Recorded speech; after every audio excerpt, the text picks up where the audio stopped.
NEO.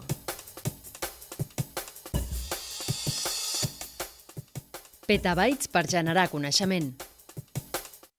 A 2.400 metres sobre el nivell del mar, en el cim del Roque de los Muchachos, a l'illa de la Palma, el telescopi màgic estudia els espais més recòndits de l'univers. Una nit d'observacions genera 400 gigabytes d'informació. A l'edifici modernista de l'Hospital de Sant Pau, a Barcelona, el nou escàner de ressonància magnètica 3 Tesla obté imatges de l'interior del nostre cos amb una resolució sense precedents. Processar la informació de l'escàner d'un pacient per a conèixer tots els detalls pot trigar més d'un dia. A 100 metres sota terra, a Ginebra, l'accelerador de partícules LHC fa xocar protons per desvetllar l'estructura més íntima de la matèria. Cada col·lisió genera 2 megabytes d'informació i s'enregistren 800 col·lisions cada segon. Per gestionar les ingents quantitats d'informació que la recerca científica genera actualment i transformar-les en coneixement, s'ha creat la xarxa GRID, una teranyina internacional de centres de computació distribuïda que reben, filtren, emmagatzemen i distribueixen tota aquesta informació.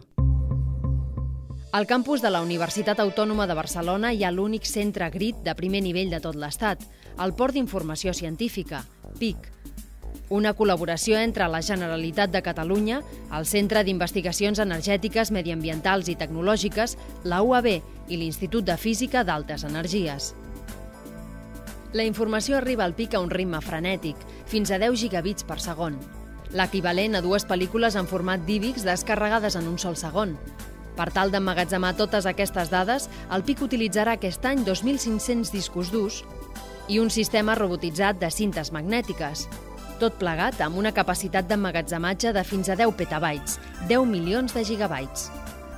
Però no totes les dades que hi arriben són útils. Es tracta de dades en brut que s'han de polir, com un diamant.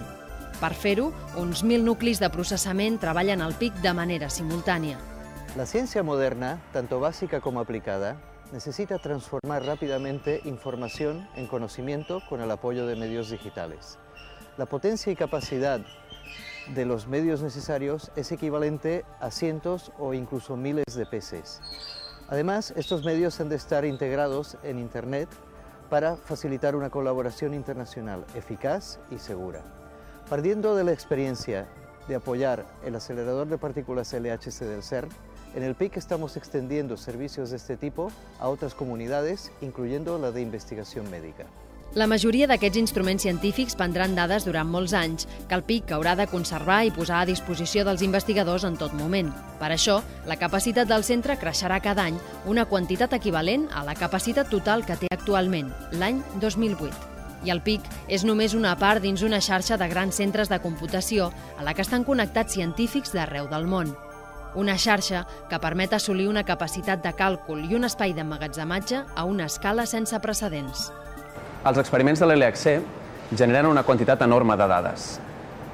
Tantes que és impossible de manegar-les en un sol centre informàtic.